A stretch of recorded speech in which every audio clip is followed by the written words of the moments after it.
Deniz, can you tell everybody a little bit about who you are and what you do? Yeah, hi, Yuli. So as you mentioned, my name is Deniz. I've been in the crypto space for the last 6-7 years.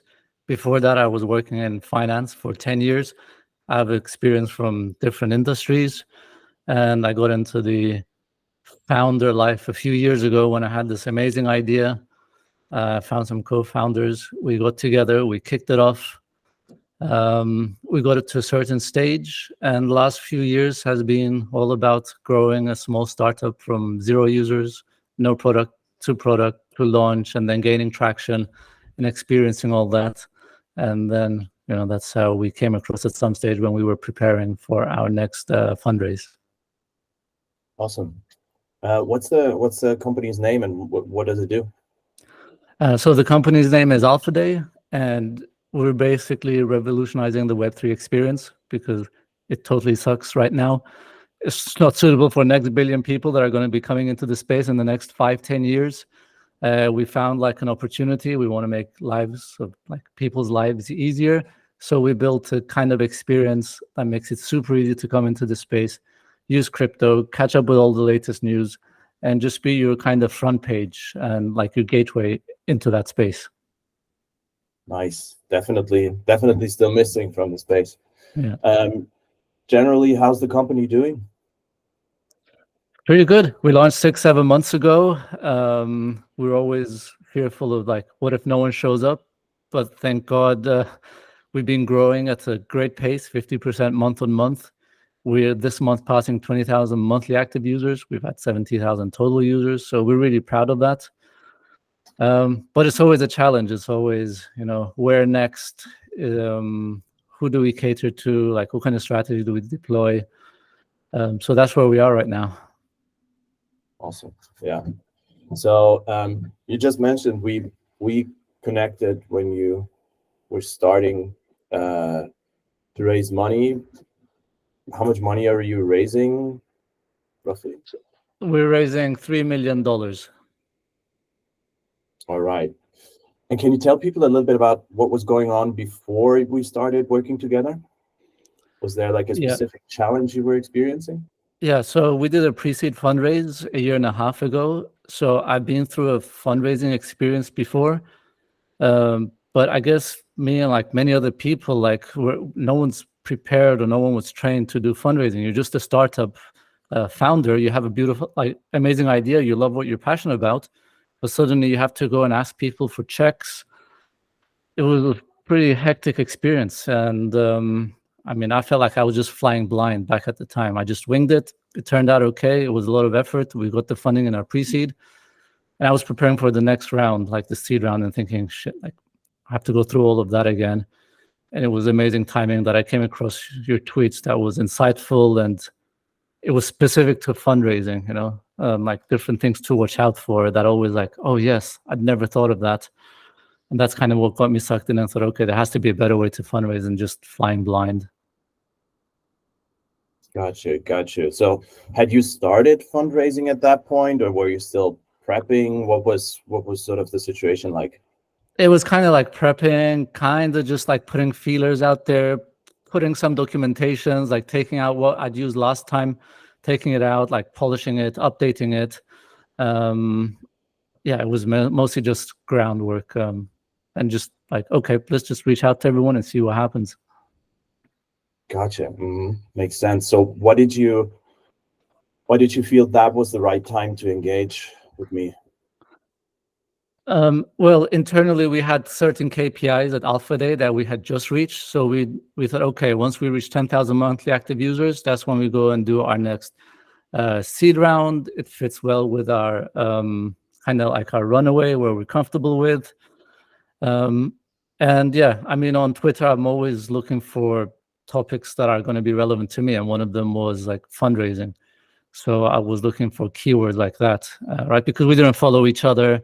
And you weren't tweeting about crypto, but I was following that subject and getting interesting tidbits, and yours came out and immediately grabbed me as very valuable. And that's when I reached out to you. I think I DM'd you, and that's how we hit it off.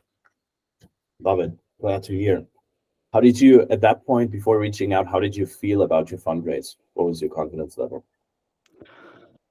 I mean, I was worried because the first time I did the fundraising, it was in a bull market, so things were so easy. Everyone was throwing money, and even though we weren't polished, I didn't know what I was doing. I somehow made it through, even though we thought it would take 1 or 2 months, but it took 6 months.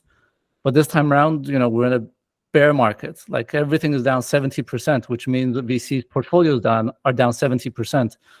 They're all hurting. So I was basically worried, like, okay, is this time, are we really going to struggle that much more? How is it going to play out? I had huge worries, like, when starting this fundraise. Okay. And what was preventing you from solving this challenge on your own?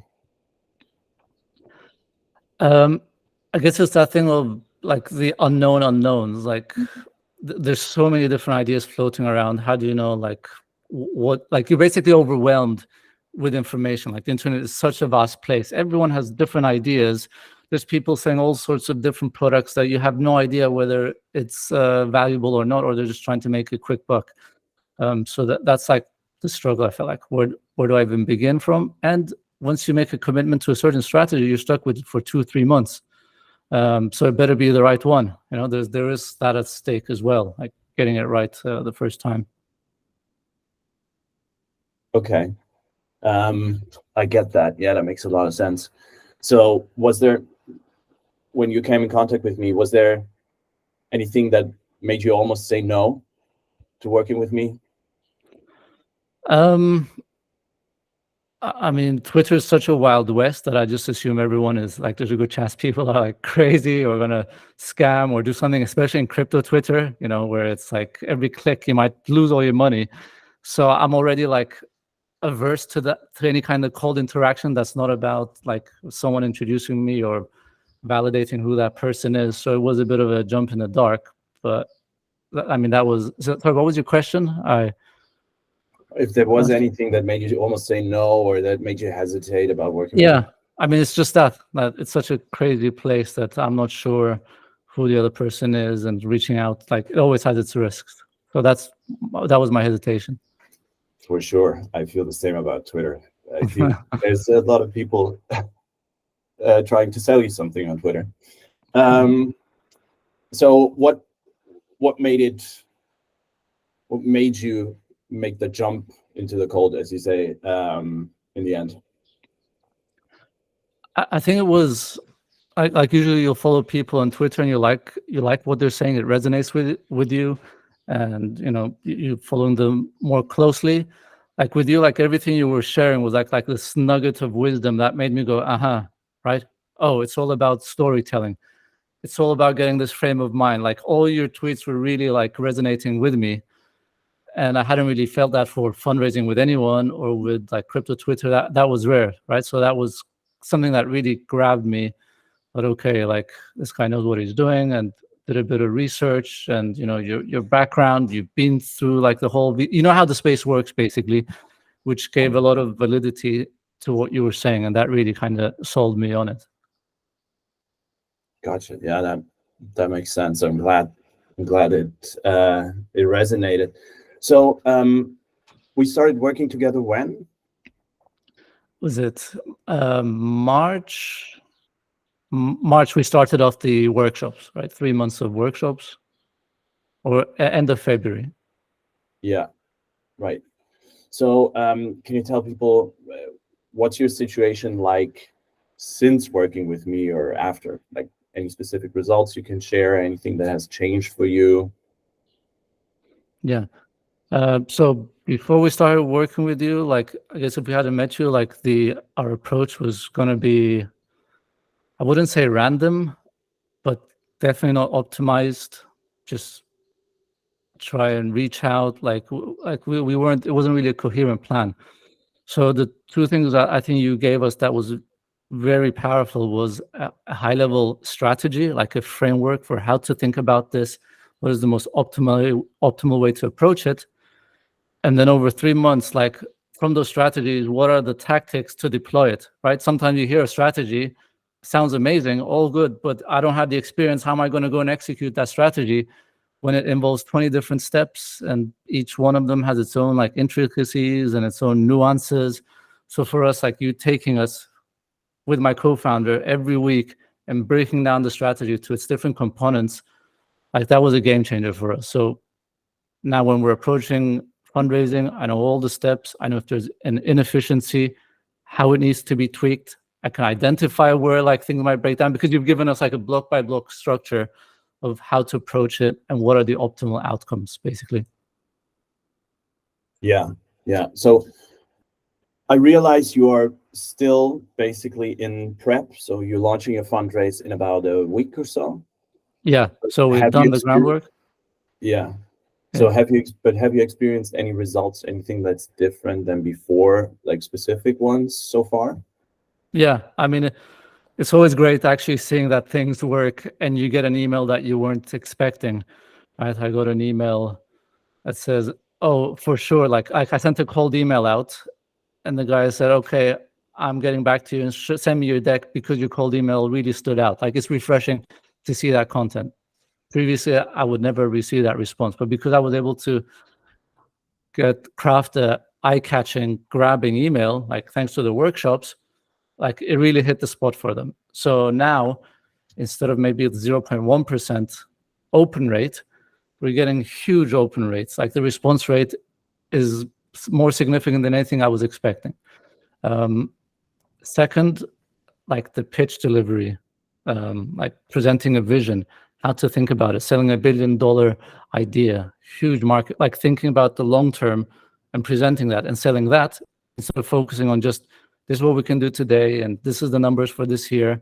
Like that shift in mentality, I can see it in the people's eyes when I'm presenting that they are grabbed by it and they are like, yes, going along with it, nodding and saying, yeah, we have that same thesis, and they're like jumping in with their thoughts. It's great to have that kind of discussion. That's awesome. How does it feel for you? Has it changed anything about your confidence or generally your demeanor, how you go into this fundraise? Or is it mostly technical stuff? Oh, no. I mean, the demeanor has changed as well. Before we were thinking, we have to go and, I wouldn't say like beg for money, but it's like we have to go chasing after the money. We have to convince people. We have to sell them on this or that. Whereas now feel like we're more at a position of strength. We have $1 billion idea. We are fully confident this is going to work. We have the traction. We have the numbers. We can prove what we're talking about. So there's 1,000 VCs out there, and only 3 or 4 of them can get into this round. So, I mean, it's up to them to kind of come and chase us. And we're in a position of like we have the privilege of being able to select, right? So that's a huge change from our previous mentality. Awesome. Yeah, I love hearing that. That is exactly the kind of confidence you want to go into this. Then it works. Yeah. So, okay. Understand. For me, it almost feels like you had the $1 billion idea, you had the $1 billion company, and you had the traction before, but not knowing enough about fundraising hurt your chances. So it's not that like now it's a different company. No, it's just a different way of presenting it. Exactly. I mean, it's all. I'm not going to say it's all about sales. It's all about like messaging, how you come across, whether you're able to convey your ideas and your vision correctly, or are you underselling yourself just because your pitch isn't tailored to your audience? Yeah, so it's a good way of putting it. So what would you say what would you recommend to people who are sitting on the fence right now if they should get help with their fundraise? Oh, for sure. I think it's a no-brainer. Unless they've somehow like received a course or met someone with the same experience, or they've gone to uni, like unless they've studied, like chances of them getting it right just naturally without input from someone who's been there, done that, has been exposed to the space, has the results, I think it's a very low like chance of them getting it right. So I think it's definitely worth it. Start like just check your tweets out, start from there just to get a vibe of like the frame of mind on how to approach it, and just know there's a lot of tactics behind it as well, a lot of different pieces that you need to do efficiently for the whole process to work on time, and you don't lose time wasting, like chasing, like wasting your time basically. Makes sense. Yeah. So we have basically prepped together for like 2.5 months, I'd say. Yeah. You think, yeah. You think that's better to prep this long, or would you have rather jumped into it sooner? What's your take on that? I mean, I guess it would depend on each individual startup's position, where they are with the runaway, when they're thinking of fundraising. I think for us, it was just the perfect timing because I was just starting the preparation work for the fundraise. I still had like a few more months before I had to actually kick it off. And I think, putting it out over 2.5 months gives you time to absorb the material on each workshop, gives you time to spend time on it, think about it a bit, try it out, test the waters, and come back. So I think in terms of timing, it works out pretty well to do like a once-a-week workshop to cover 10 to 15 different topics and revisit them and improve them over time. Gotcha. Yeah, makes sense. So tell the people a little bit about what you're going to do with Alpha Day once you've closed the round. Where do you guys want to go? What's the long-term strategy? What's the end game? Yeah. So as soon as we close the round, we're actually going to go and hire the people that we really want to hire to build out the future vision of Alpha Day. We've already spoken to people. We know who we want. They're really excited to be on board. Just bring them on and expanding our capabilities. So we're going to expand and hire a smart contract developer. We're going to expand a data scientist because there's a lot of data coming into Alpha Day. A lot of it is valuable. We're going to expand the marketing team, expand like the different capabilities.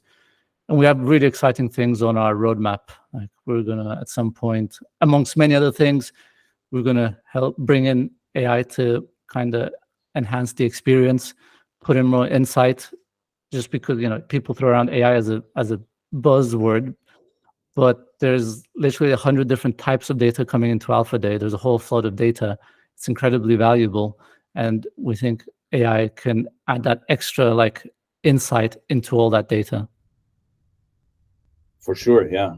And how big do you want to make this? How big do you want to grow Alpha Day?